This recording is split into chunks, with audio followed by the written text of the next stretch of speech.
오늘 우리에게 주시는 말씀은 마태복음 15장 21절에서 28절까지 말씀입니다.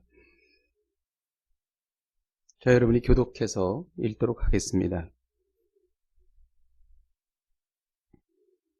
예수께서 거기서 나가사 두로와 시돈 지방으로 들어가시니 가나안 여자 하나가 지경에서 나와서 소리질러 이르되 주 다윗의 자손이여 나를 불쌍히 여기소서 내 딸이 흉악하게 귀신 들려 있나이다 하되 예수는 한 말씀도 대답하지 아니하시니 제자들이 와서 청하여 말하되 그 여자가 우리 뒤에서 소리를 지르오니 그를 보내소서. 예수께서 대답하여 이르시되 다른 데로 보내심을 받지 아니하였노라 하시니 여자가 와서 예수께 절하여 이르되 주여 저를 도우소서. 예수께서 이르시되 가나의 떡을 취하여 개들에게 던짐이 마땅하지 아니. 여자가 이르되 주여 올소이다마는 개들도 제 주인의 상에서 떨어지는 부스러기를 먹나이다 하니 이에 예수께서 대답하여 이르시되 여자여 내 믿음이 크도다 내 소원대로 되리라 하시니 그때부터 그의 딸이 나으니라. 아멘. 우리 성가대 찬양 뒤에 우리 김태양 목사님께서 말씀을 전해 주실 텐데요. 김태양 목사님은 시국에서 많은 선교의 열매를 거두시고 나라와 민족을 위해서 준비하고 계십니다. 할렐루야, 반갑습니다. 네. 이혜룡 집사님이 참 아름다운 찬양 참 감사합니다. 저분이 제 국민학교 후배예요. 처음 하셨죠? 딱 유일합니다. 네. 네, 오늘 여러분과 이거 벗어도 되죠? 나눌 제목은 나와 다른 사람들과 함께 살아가기라는 제목을 가지고 여러분과 함께 은혜의 시간을 갖겠습니다. 우리들 모두는 여러 사람들과 함께 살고 있습니다. 가장 가까운 사람들은 가족들이죠. 여러분 가족들과 함께 살아가는데 문제가 없습니까? 우리 이혜룡 지사님 어떠세요? 문제가 있어요, 없어요? 네, 맞습니다. 예, 자녀들과는 어떻습니까? 네, 저희 집에 요새 우리 아들이 와 있는데 시드니에서 와 있는데 좀 쉽지 않아요. 네. 여러분 직장의 동료들과는 어떻습니까? 저희 고등학교 동창들 카톡방이 여러 개가 있는데요. 그 중에서 이제 뭐냐면 카톡방에 정치 얘기가 이렇게 올라올 때가 있어요. 그때 꼭 카톡방을 나가는 사람이 있어요. 사실 카톡방을 나가는 것은 뭐냐면은 난 너 같은 사람하고 같이 있기 싫어. 이렇게 거부하는 거거든요. 이와 같이 나와 생각이 다른 사람들과 함께 사는 것은 쉽지가 않습니다. 더군다나 종교나 이념이 다른 사람들과 함께 산다는 것은 정말 쉽지 않습니다. 저는 오늘 본문 말씀을 통해서 나와 다른 사람들과 어떻게 하면 함께 잘 살아갈 수 있는지, 특별히 달라도 너무 많이 다른 우리 북한 사람들과 어떻게 하면 통일 국가를 이루어서 함께 살 수 있는지에 대해서 여러분과 함께 생각을 나누고 싶습니다. 나와 다른 사람들과 어떻게 함께 살아갈 수 있느냐에 대해서 그 답을 해주신 분이 있어요. 유명한 세계적인 화해, 포용과 화해 신학자라고 불리우는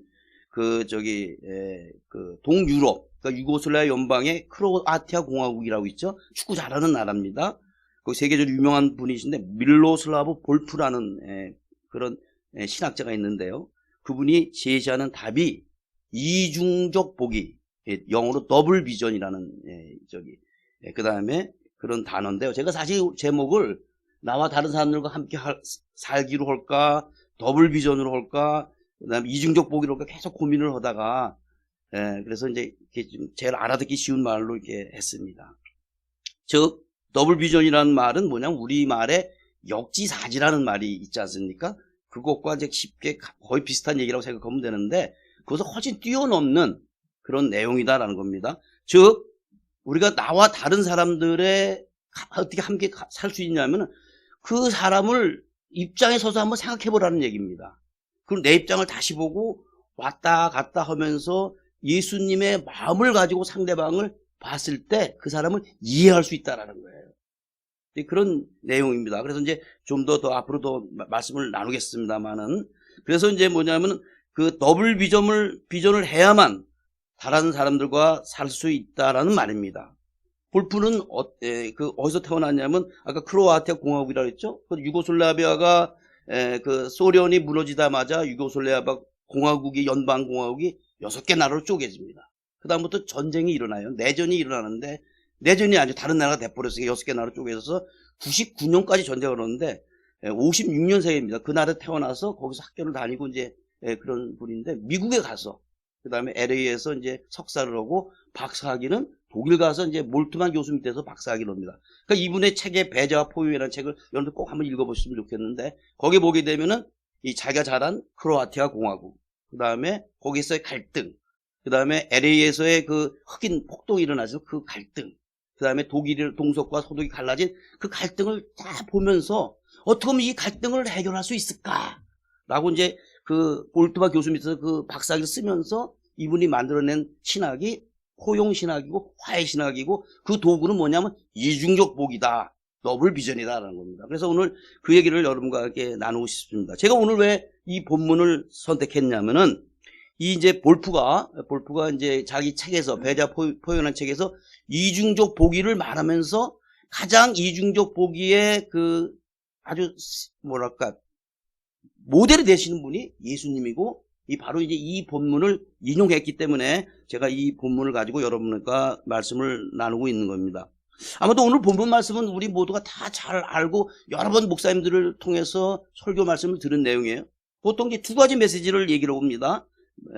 뭐냐면 성도들은 끈질긴 기도와 굳센 믿음의 소유자가 돼서 온전히 인내함으로 하나님께 나아갈 때 그때 풍성한 은혜를 누릴 수 있다라는 첫 번째 메시지가 그거고요. 두 번째 메시지는 뭐냐면은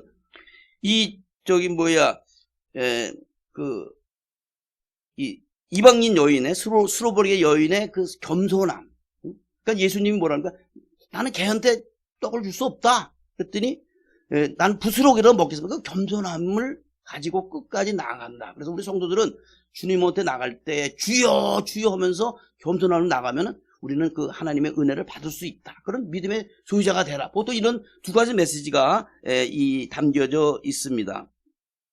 자, 근데 이 두 가지 메시지는 물론 굉장히 중요한 메시지입니다. 그러나 저는 이 본문에는 이거보다 더 중요하고도 다이나믹한 메시지가 담겨져 있습니다. 그 메시지를 듣기 위해서는 성경 전체의 구조를 잘 이해해야만 합니다. 그래서 성경 전체에서 오늘 본문의 위치를 잘 이해하기 위해서는 제가 이제 여기 나오네. 저기 먼저 모여갖고 보시게 되면은 제가 이제 마가복음 이게 병행 구절이라고 하는데 마태복음과 똑같은 내용들이 이제 이렇게 되어 있습니다. 그래서 마가복음에 이렇게 보게 되면은 마가복음 6장부터 이제 8장 10절까지 이어지는데 예수님께서 12제자를 파송하고 세례 요한이 죽음이 나타나고 그 다음에 오병이어의 기적이 나타난다. 오병이어의 기적부터 잘 보세요. 그 다음에 바다 위로 걸으시고 그 다음에 게네사렛에서 병자를 고치시고 바로 이제 우리 오늘 본문 전에 여기가 바리새인과 서기관들이 예수님한테 시비를 겁니다. 제자들이 왜 당신의 제자도 손을 안 씻냐. 그러니까 거기에 대해서 예수님이 토론을 하신 다음에 바로 이제 여기 어디 지역이냐면 게네사렛이거든요. 갈릴리 호수의 북서부입니다. 자, 여기까지는 뭐냐면 쭉 유대인 지역에서 사역을 하신 겁니다. 유대인 지역에서 요게 중요합니다. 자, 그런데 여기서 뭐냐면 이 바리새인과 그 갈등을 하시고 시비를 하신 다음에 제자들을 이끌고 무려 80km를 걸어서 두로까지 갑니다. 두로는 이방 지역입니다. 자, 두로가 어느 곳이냐 하면은 여러분 잘 아시는 이세벨의 고향입니다. 그러니까 거기는 바알 종교가 무성한 곳이에요. 그 바알 종교의 센터다 이렇게 보시면 됩니다. 거기를 가신 겁니다. 제가 이제 오늘 거기에서 이제 뭐냐면 예수님의 그 중요한 메시지를 우리가 잡아내야 되는 겁니다. 잠깐만요. 아까 안 끝났어요? 자, 그 다음에 이제 두로집에 간 다음에 다시 쭉 돌아서 제가 계산을 해보니까 한 400km 정도 이렇게 가셨어요. 그래갖고 다시 데가볼리라는 곳으로 옵니다. 갈릴리 호수의 남동쪽인데요. 거기는 이방인 지역입니다. 거기서 또 병자를 고치십니다. 자, 여기 보게 되면 병자를 고치시죠? 또 병자를 고치시죠? 여기? 그 다음에 또 칠병이어의 기적을 일으키십니다. 그것은 이방인 상대로 했다라는 겁니다. 자, 그러면 자 보세요. 여기 보게 되면 자 그 오병이어의 기적과 칠병이어의 기적이 이렇게 맞대응이 되는데 저기는 유대인들이 대상이고 여기는 이방인들 대상이다. 병자들을 고치시는데 유대인 대상으로 오고 또 그 다음에 여기는 이제 뭐냐면 이방인들을 대상으로 병자들을 고치세요. 그 중간에 있는 것이 7장의 내용입니다. 7장 1절부터 3절까지인데 그 두 개로 나누는데 하나는 예수님과 바리새인과 서기관들의 시비하는 장면이고 또 하나는 예수님이 이방 땅으로 가서 이방인 여인의 딸을 고치시는 그런 장면이다. 이 뭐냐면 히브리 문학의 그 가운데 있는 내용들이 핵심 내용이다라는 겁니다. 제가 이제 오늘 그걸 말씀을 드린 겁니다. 그래서 그러면 7장 1절하고 7장 23절하고 7장 24절, 7장 3절 두 개가 굉장히 대비되는 그런 구절이다라는 겁니다. 왜 저기 아까 유대인 저기 12제자 파송 얘기까지 했냐면 오늘 본문에도 나옵니다만은 우리 제자들까지도 예수님의 제자들까지도 유대인들만이 구원의 대상이고 이방인들은 구원의 대상이 아니죠. 개다라는 겁니다. 자, 근데 특히 바리새인과 서기관들이 거기에 철두철미했던 사람들이다라는 거예요. 그렇지만 뭐냐면 제자들한테 예수님은 그게 아니야. 하나님의 자비하심은 유대인에만 머문 것이 아니라 누구 때까지 있다? 온 세상에 내 자비는 펼쳐지는 거야. 나는 세상을 사랑해서 이 땅에 온 거지 유대인만을 사랑해서 이 땅에 온 건 아니다라는 겁니다. 여기서 이중적 보기가 나오는 겁니다. 예수님의 안경을 끼고 보라라는 얘기예요. 유대인 여기 두 그룹이 이제 대비가 되는 겁니다. 누가 대비가 되냐면 이 바리새인과 서기관들은 대표적인 율법주의자들이다라는 겁니다. 그 다음에 예수님을 따르는 자들, 우리 복음적인 자들. 여기 호산나 교회는 우리 목사님이 아주 복음적인 교단 합신 출신이기 때문에 여러분들 다 이반젤리스트인 줄 믿습니다. 아멘. 자, 그러니까 뭐냐면 여러분들이 이걸 대비되는 건 굉장히 중요하다는 겁니다. 자, 그래서 이제 오늘 이 관점을 가지고 두 그룹이 있다 이게요. 율법주의자들 그룹, 바리새인과 서기관들 그룹, 그 다음에 예수님 마음을 진정하는 예수님의 마음을 품은 복음주의자들이 있다. 두 그룹이 대비되는데 제자들한테 나는 메시아야. 이 사역들을 보시게 되면 이 메시아라는 걸 보여주시면서 근데 메시아 사역은 유대인의 정치적인 왕으로 오는 게 아니라 온 세상의 구세주로서 온 거야 라는 걸 당신의 제자들한테까지 가르쳐 주는 겁니다. 자, 우리 이제 그 다음 화면 띄워주시기 바랍니다. 자, 우리 모두 21절 말씀 제가 읽겠습니다. 화면에 잘 안 나오는데 예수께서 거기서 나가사 두로와 시돈 지방으로 들어가시니 자, 거기서 나와서 거기가 어딥니까? 이쪽 지역입니다. 이제 가버나움이 있는데 게네사렛이라고 그럽니다. 자, 여기는 뭐냐면 유대인 지역입니다. 자, 거기서 나와서 두로까지 가시는데 저 거리가 보통 거리가 아니라 80km다. 그건 제가 재본 겁니다. 이게 지도를 이렇게 잘을 재갖고 거기에 이거 뭐라고나 그 척도라고나 그거 갖고 이제 곱해갖고 이제 그 80km고. 그 다음에 이제 그 성경 주석에 보게 되면 두로에서 시돈이 36km 정도 됩니다. 그래서 이렇게 돌아서 이쪽으로 이쪽으로 내려오시는데 대가볼리로 내려오시는데 이걸 쭉 보니까 한 400km 정도 돼요. 400km 정도.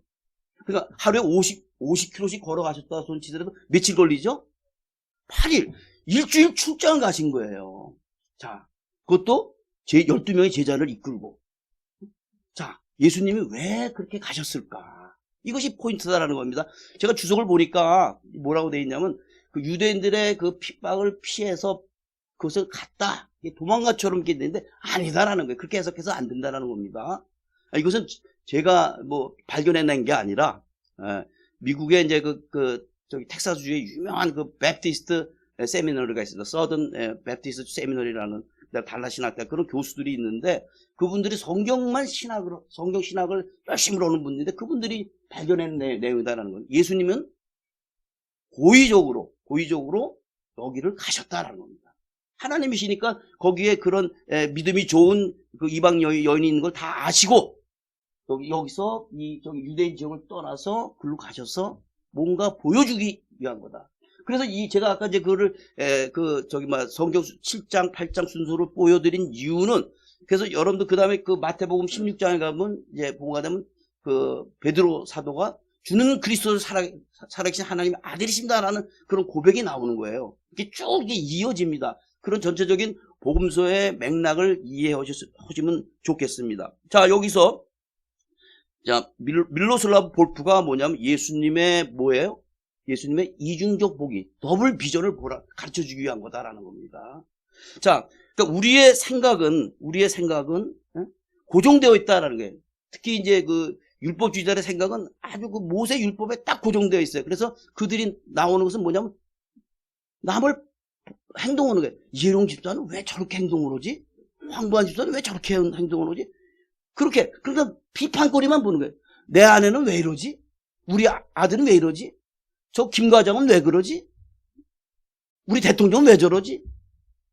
그거는 뭐냐면 비판밖에 안 된다. 예수님의 마음은 그들을 이해하려고 노력을 하고 그 사람 입장에 서고 왜 이희룡 집사가 저럴까?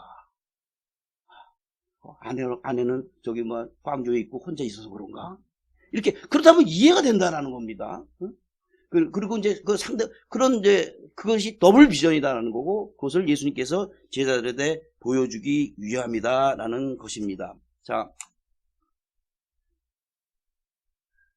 여러분. 우리나라 얘기로 다시 돌아오겠습니다. 우리나라 정부의 공적인 통일 방안이 뭔지 다 알고 계십니까? 잘 모르시죠? 통일.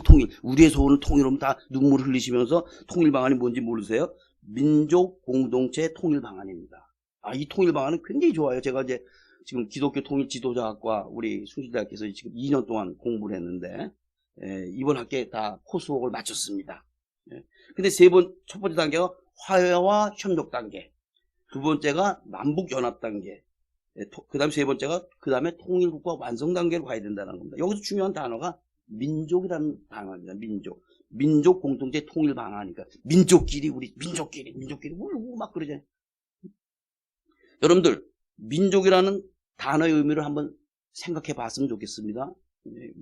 민족이라는 단어는 영어로는 뭐냐면 에스닉 그룹이라는 에스닉이라는 단어입니다. 그것은 뭐냐면은 우리나라 말에는 결애라는 단어가 똑같은 말인데요. 인종이 같아야 되고요. 그 다음에 문화가 같아야 돼요.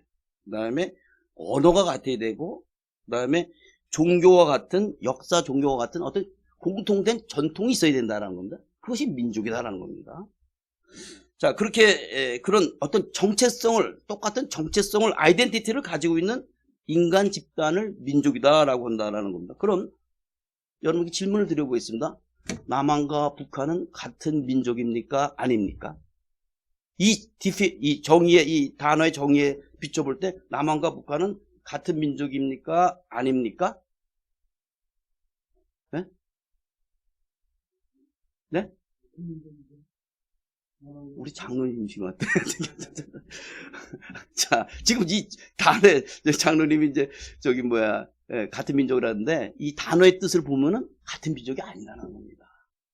ethnically 아까 지금 잠깐 영어를 지금 얘기해서 죄송한데 그 다음에 culturally 문화적으로 다른 민족이 다른 정체성을 가지고 있다라는 겁니다. 이것을 아는 게 굉장히 중요해요. 자, 여러분들 마음이 언짢으신 분이 있을 수 있어요. 응? 왜냐면은 근데 마음이 언짢으시면 안 되는 겁니다. 우리가 이제 이거를 우리 북한 사람들 우리는 다르다는 것을 인정할 때 그 다음 단계로 나갈 수 있는 거예요. 그걸 인정하지 않으면은 맨날 쌈박질밖에 나지 않는다는. 왜 그러냐? 자, 여러분들에게 질문을 던지겠습니다. 북한 사람들의 눈에 비친 남한 사람들의 정체성은 뭘까요? 북한 사람들이 다 남한 사람들 뭐라고 그러냐 이거죠. 뭐라고 그래요? 뭐라고 그러냐면은 반동 문자입니다. 입에 나오는 게 저 반동의 새끼들. 또 뭐예요? 미제 앞잡이들. 응? 식민지, 응? 응? 백성들. 그 다음에 친일파. 이게 지금 북한 사람들이 남쪽 사람들한테 그 다음에 거지들. 맨날 굶어 죽는다 그러잖아요. 이게 북쪽 사람 불쌍한 인간들. 우리가 빨리 구원해야 될 대상들. 이게 이제 북한 사람들이 보는 남쪽 사람들에 대한 이제 그 정체성 아이덴티티입니다. 자, 그러면 우리 남한 사람들이 눈에 비친 북한 사람들의 정체성은 무엇이죠? 장르는 뭐죠? 빨갱이. 백천. 너무 좋아져요. 저 답이 나오면. 이게 딴 사람들은 그 대답을 못해. 그 다음에 뭐냐면 빨갱이. 그 다음에 위험한 사람들. 전쟁광. 그냥 그 이제 열병씩 하는 거 보면 막 미친놈들 같지 않습니까? 이러면 안 되는데 이거 녹음되는 거 아니에요? 그게 폭력배, 거짓말쟁이, 믿을 수 없는 사람들. 우리 탈북자들이 여기 와서 제일 힘든 게 자기를 믿어주지 않는다는 거예요, 직장에서. 네. 여러분, 자, 이게 남과 북은 달라도 너무 다르다는 거예요. 응? 자, 그러다 보면 뭐냐면 남쪽과 북이 지금 통일이 됐다. 같이 살 수가 없다라는 거예요. 이미 그렇게 다른 민족이 돼버렸다라는 겁니다. 응? 왜냐하면 왜 같이 살 수 없냐면 서로가 서로를 배제하기 때문에. 이 배제라는 단어가 영어로 exclusion인데요. 이제 볼프가 쓰는 단어인데 뭐냐면 배제 수단은 5가지를 얘기를 합니다. 첫 번째가 뭐냐면 상대방을 소멸시키는 게 배제의 수단입니다. 그 다음에 지배하려고 그래요. 그 다음에 동화시키려고 그래요. 일본이 한국을 일제 지배를 할 때 뭐라지? 지배하려고 그랬지 우리랑 같이 살려고 그러지 않았어요. 조센진 그랬잖아요. 그 다음에 동화시키려고 그러고 그 다음에 저 중국 사람들은 돼지만두 못한 여기 3등국입니다. 그래갖고 거기는 무시해버리고 방치해버리고 그 차이를 없애려고 그래. 자기네가 제일 잘났다라는 것이죠. 우리 독일이 그랬지 않습니까? 응? 유대인들을 다 죽여버려야 되는 대상으로 보는 거죠. 그걸 소멸시킨다고 그래요. 자, 북쪽은 남쪽을 점령했을 때 남쪽에 뭐라고 그러냐면 사회주의로 동화시키려 하고 말을 듣지 않는 사람들 다 소멸시키려 한다고 저는 들었습니다. 제가 이제 교수님이 이제 그 강의 시간에 얘기를 했는데 제가 이제 아무리 찾아봐도 찾을 수가 없어. 김정일 위원장이 직접 한 얘기라고 합니다. 우리 위원장님, 우리 남쪽은 한 5천만 인구가 되고 우리 북쪽은 2천만, 2,500만밖에 안 되는데 어떻게 합니까? 어떻게 우리가 저기 남쪽을 점령이 되겠습니까? 그랬더니 김정일 위원장이 이렇게 얘기를 했다고 그래. 야, 걱정하지 말라고 동무들. 1,000만 명은 다 도망갈 거야 해외로. 5천만 20%는 다 도망간다라는 겁니다. 베트남이 그랬지 않습니까? 보트 피플. 그다음에 1,000만 명은 다 죽여버려야지. 이게 소멸시키는 겁니다.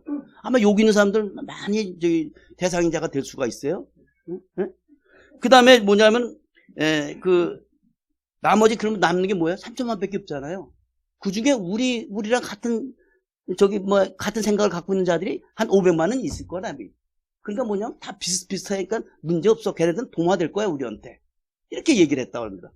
그렇지만 우리가 거기에 점령하면 포항제철도 우리 거고, 그 다음에 삼성전자도 우리 거고, 삼성자동차, 칼, 다 이거 우리 거야. 우리가 그냥 고생하지 않고 다 우리 게 되는 거야. 걱정하지 말라고 동무들. 이렇게 얘기를 했다고 합니다. 여러분들 남한이 여러분들 남한의 말은 그렇게 3단계 통일 방안 그랬지만 사실은 흡수 통일 방안이 박근혜 대통령 때까지 계속 있었던 겁니다. 어떻게 되겠습니까? 북한을 흡수 통일하면 어떻게 됐습니까? 아마도 북한 인구 2천만 명은 일제시대 때 조선진 같이 이등 국민으로 이렇게 살지 않겠습니까? 이렇게 저는 생각이 듭니다. 그리고 여기저기서 폭동이 일어날 걸로 저는 생각이 듭니다. 잘 생각해보세요. 여러분들 해방정국을 잘 생각해보세요. 해방정국이라는 건 45년부터 48년까지. 왜 48년까지냐면은 그때 보안법이 생깁니다. 우리나라에.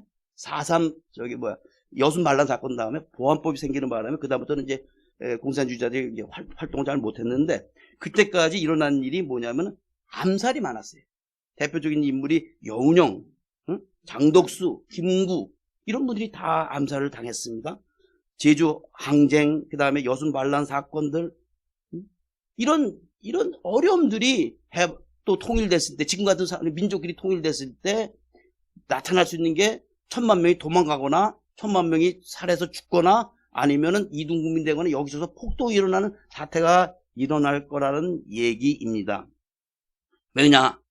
남한 주민들은 반공주의로 아이덴티티가 뚜렷하게 잡혀져 있고 북한 주민들은 주체사상으로 아이덴티티가 형성되어 있어서 서로가 서로를 용납할 수 없기 때문입니다. 여러분들 북한과 그렇지만 하나님께서 남한과 북한 사람들 하나님께서 창조할 때 한 민족으로 창조하셨지 이렇게 별도의 민족으로 창조해 주시지 않았다는 겁니다. 그러니까 지금 뭐냐면 남과 북은 분리되어 있는 것이지 분리되어 있지만 동시에 연결되어 있다는 겁니다. 연결되어 있다는 겁니다. 하나님께서 연결시켜 주신 관계를 끊어버려서는 그것은 죄라라는 겁니다. 우리는 다른 사람들과 다른 정체성을 지닌 사람들 우리가 그걸 타자라고 합니다. 타자. 아도니스라고 그러는데 그 사람들과 함께 살아가기 쉽지 않습니다. 왜? 갈등이 생기기 때문에.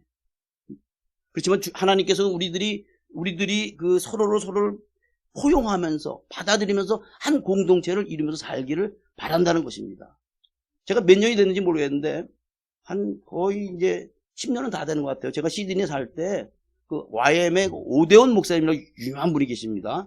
그분이 이제 우리나라 선교사로 쭉 계셨었는데 그분이 이제 시드니에 와서 이제 북쪽에 지금 미국에서 이제 그 북쪽에 보낼 사람들을 이제 훈련시키고 계시는 걸로 그때 말씀하시더라고요. 그때 이제 본인이 환상을 보셨다. 60년대 초반에 환상을 보셨는데 하나님께서 한 번에 큰 나무들이 자라는 환상을 보여주고 그 큰 나무들이 일본을 덮고 그 다음에 중국 대륙을 덮더래요. 그러면서 뭐라고 말씀하시냐면 얘야 나는 남과 북을 갈라놓은 적이 없어. 나는 갈라놓은 적이 없어. 니네는 지금도 하나야. 니네가 하나가 진정 하나가 되면은 니네가 복음주의 국가가 돼서 중국 사람들을 변화시키고 일본 사람들을 변화시킨다는 거예요. 그만큼 한국 민족은 큰 민족이다라는 겁니다. 이제 그렇게 말씀하셨다. 그러면서 여러분들 여기 시드니 오셔서 여러분들 특히 이제 호주에 있는 젊은이들은 이 꿈을 갖고 북쪽 땅으로 가십시오라고 하면서 이제 그 말씀을 드린 적이 납니다. 기억이 납니다. 여러분들 예수님의 마음을 품는 것이 우리 이중적 복이 그 다음에 더블 비전이라고 했어요. 그래야지 다른 사람들과 함께 살 수가 있습니다. 우리 마가복음 9장 13절 한번 띄워주시기 바랍니다. 함께 좀 읽겠습니다. 마가복음 9장 13절. 그러나 내가 너에게 이르노니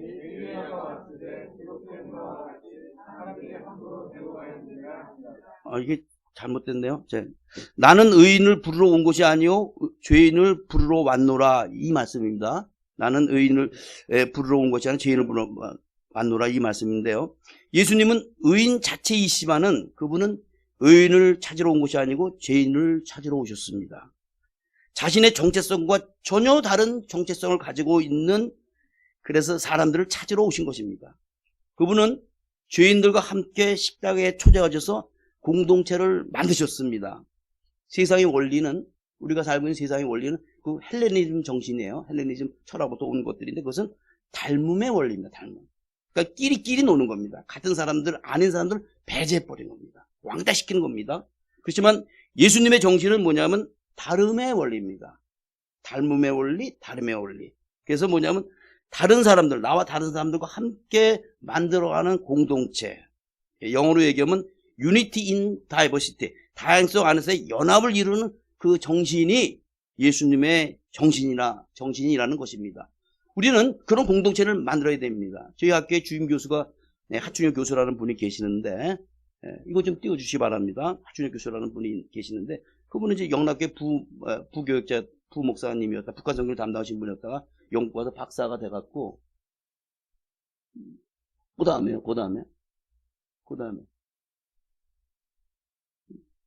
안 나와요? 네, 제가 말씀을 드리겠습니다. 이분이 뭐냐면 통이 공동체를 제안을 합니다. 그 통이라는 것은 뭐냐면 통일로 바로 가는 것이 아니라 통일하는 과정을 거쳐야 된다는 거예요. 우리나라 그게 뭐냐면 남북 공동체, 민족 공동체 방안하고 이제 좀 비슷한 개념인데 이 통자는 통일할 때 통자고 이자는 다를 이자입니다. 한자가 다를 이자. 그 얘기는 뭐냐면은 다른 사람들끼리 함께 모여서 서로 공동체를 이룬 훈련을 한 다음에 통일의 과정을 가야 된다는 겁니다. 그렇지 않고 갔을 때는 서로 배제하는 일, 서로 죽이고 물로 뜯는 그런 해방정국 같은 그런 세상이 온다라는 겁니다. 누가복음 15장 11절 32절에 나오는 탕자의 비유는 우리 한민족 공동체 형성에 잘 적용할 수 있는 말씀입니다. 둘째 아들이 여러분 다 알기 때문에 뭐 말씀을 띄울 필요는 없다고 생각합니다. 둘째 아들이 자신의 아버지를 떠납니다. 그것은 뭐냐면 둘째 아들의 행위는 하나님께서 부자지간을 묶어주신 그 관계를 끊어버리는 그런 행위입니다. 배제의 행위라는 것이죠. 그렇지만 아버지는 어땠습니까? 아버지는 아들이 떠나도록 이렇게 허락은 합니다. 그렇다고 아버지는 둘째 아들을 배제한 건 아닙니다. 왜냐하면 그를 끝까지 기다렸기 때문에. 그 관계의 줄을 놓지 않았다는 겁니다. 이것이 가장 중요한 메시지입니다. 관계는 도덕적 공적에 기초하지 않습니다. 관계는 무슨 행위가 올바르다고 해서 공부를 잘한다고 해서 우리가 자식들이 뭐냐면 공부를 못한다고 해서 너는 내 자식 아니야 이렇게 하는 거 아니다라는 얘기입니다. 죽으나 사나 범죄를 저지르고 형무소를 가도 그 자식은 내 자식이다라는 것이죠. 그 관계를 끊을 수 없다라는 겁니다. 그래서 아버지는 도덕적 범주보다는 관계적 범주를 더 중요하게 여겼기 때문에 아들이 돌아오기를 계속 기다렸던 겁니다. 그래서 성경을 보면 알지 않습니까? 아들이 저기 멀리 오니까 막 뛰어갑니다. 그래서 그 아들을 이렇게 안습니다. 그때 아들이 뭐라고 합니까? 아버지, 나는 아들이 아닙니다. 당신의 종으로 삼아 주십시오. 근데 그 아버지가 뭐라고 그러냐면 아니야. 너는 내 아들이야. 너는 참 자랑스러운 나의 아들이야 라고 얘기를 합니다. 이 아버지의 그 용납의 포용의 그 비밀이 그 아들을 변화시키는 겁니다. 그러니까 우리가 다른 사람을 변화시킬 때 포용하고 용납하고 용서해야지 변화가 되지. 우리가 자꾸만 비판하고 비난하고 그 행동을 고쳐주려고 했을 때 그 아들은 자식들은 사람은 변하지 않는다라는 얘기입니다. 자, 또 한 무리 주인공이 또 한 명 있죠. 누구죠? 첫째 아들입니다. 첫째 아들은 어땠습니까? 그 잔치에 들어가지 않았습니다. 왜? 저 자식은 집안 말아먹은 놈이니까. 집안의 가사를 탕진한 놈이니까. 안 들어가요. 그러니까 그러면서 여기 뭐라고 얘기하냐면 아버지한테 그 녀석은 나의 동생이 아닙니다. 당신의 아들입니다. 당신의 아들. 아버지 보고 당신의 아들입니다. 이렇게 얘기를 합니다. 큰아들은 뭐예요? 아버지와 달리 관계 범주를 생각하지 않고 도덕적 범주, 율법주의자의 그 입장을 쓰고 있다라는 겁니다. 우리 율법주의자들 다 대충 그렇다라는 얘기입니다. 우리 성경은 이게 나올지 모르겠는데 요한일서 3장 12절 나옵니까? 가인처럼 하지 말라. 아까 말씀. 그래? 3장 12절 없어요? 네, 한번 다 같이 소리내서 읽겠습니다. 시작.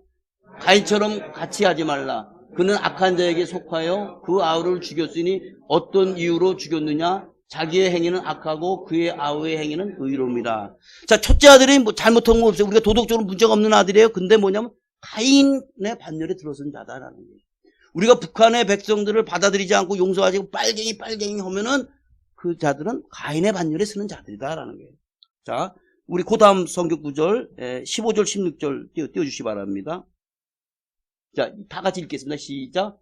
그 형제를 미워하는 자마다 살인하는 자니 살인하는 자마다 영생이 그 속에 거하지 않은가 하는 것을 너희가 아는 바라. 그가 우리를 위하여 목숨을 버리셨으니 우리가 이로써 사랑을 알고 우리도 형제들을 위하여 목숨을 버리는 것이 마땅하니라. 여기서 그가가 누굽니까? 예수님입니다.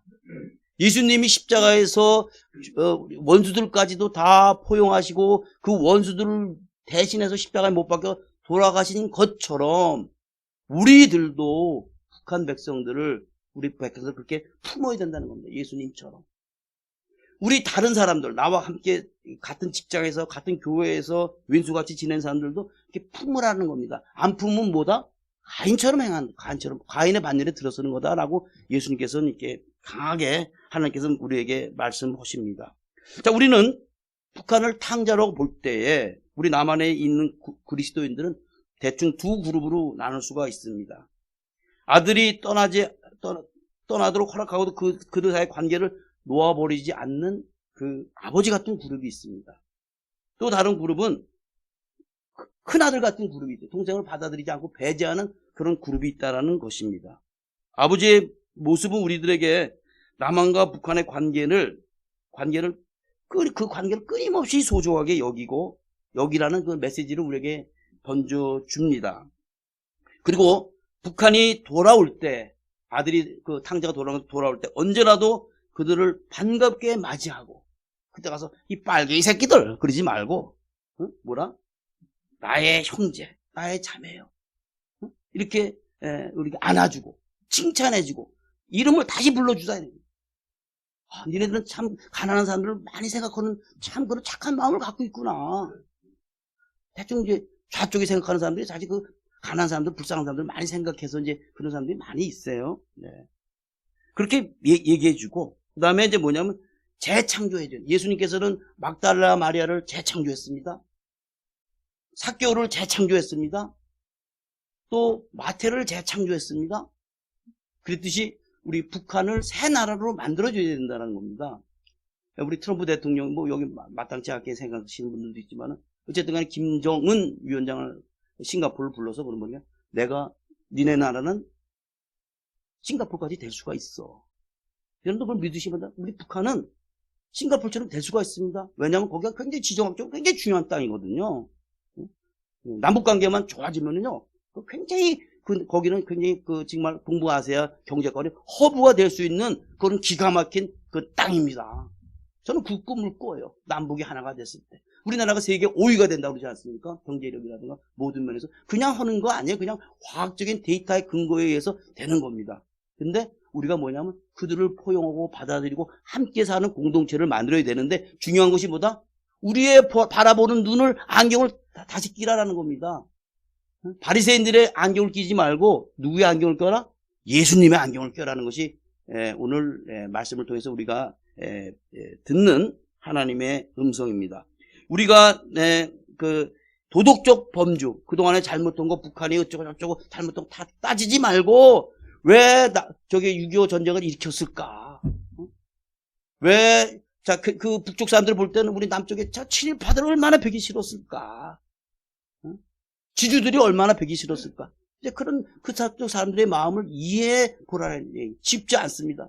박헌영이를 이해한다는 거 쉽지 않습니다. 박헌영이가 경기중학교를 나오고 왜 그 똑똑한 사람이 왜 거기에 빠졌을까? 이해해 보라는 얘기입니다. 내가 여러분들 그 공산주의자가 되려는 게 아니라 그 사람들을 이해해 보라는 얘기예요. 저는 2년 동안 공부를 하니까 지금 이해가 돼요. 네, 하여튼 그런 정도로 말씀을 드리겠습니다. 우리는 첫째 아들이 우리의 모델이 돼서는 안 된다고 주님께서는 강하게 말씀하시고 우리의 모델은 아버지여야 된다는 겁니다. 그러기 위해서 우리는 우리 자신을 매일 예수님께로 우리의 정체성을 재조정해야 된다고 말씀하고 계십니다. 우리가 잘 아는 우리 갈라디아 2장 20절 말씀을 한번 보고 설교를 마칠까 합니다. 우리 다 같이 소리내서 읽겠습니다. 시작. 내가 그리스도와 함께 십자가에 못 박혔나니 그런즉 이제는 내가 사는 것이 아니요 오직 내 안에 그리스도께서 사시는 것이라. 이제 내가 육체 가운데 사는 것은 나를 사랑하사 나를 위하여 자기 자신을 버리신 하나님의 아들을 믿는 믿음 안에서 사는 것이라. 나는 죽었다라고 내 정체성을 재조정을 하는 게 리어저스터라는 얘기. 그랬을 때 내 안에 공간이 생깁니다. 내 정체성을 예수 그리스도께로 센터링 했을 때 우리 안에 공간이 생기고 바로 비로소 나와 다른 사람들을 받아들일 수 있는 공간이 생긴다는 겁니다. 자, 우리가 어떻게 내가 죽을 수 있습니까? 항상 얘기하는데 이것이 성령 충만하면 내 육체가 죽습니다. 성령 충만은 말씀으로 충만되면 우리 육체가 죽습니다. 여러분들 자신의 정체성을 예수 그리스도로 재조정하고 그다음에 이중적 보기를 통해서 더블 비전을 통해서 나와 아주 다른 사람들을 잘 품는, 그래서 그들을 포용하는, 특별히 우리 북한의 동포들을 잘 이해하고 그들을 품을 수 있는 통일 한국의 통일 지도자들이 되기를 간절히 축원합니다. 기도하시면 마치겠습니다. 하나님 아버지, 부족한 종을 통하여 하나님의 말씀을 선포했습니다. 제가 선포된 말씀을 인간의 말로 듣지 않고 하나님의 말씀으로 들을 수 있도록 이들의 영의 눈과 귀가 열리게 하여 주시옵소서. 우리 통일 한국을 바라보면서 주님의 마음, 우리 통일 한국을 통해서 땅끝까지 복음을 전하고 이스라엘까지 돌아오게 하는, 또 특별히 중국 땅과 북쪽 일본 땅의 백성들을 구원하는 그런 통일 한국, 선교 한국, 성서 한국이 되고 우리 호산나 교회 성도들이 그 앞장서서 선봉장으로서 나갈 수 있도록 은혜를 더하여 주시옵소서. 그렇게 행하실 주님을 찬양합니다. 예수님의 이름으로 간절히 기도드리옵나이다. 아멘.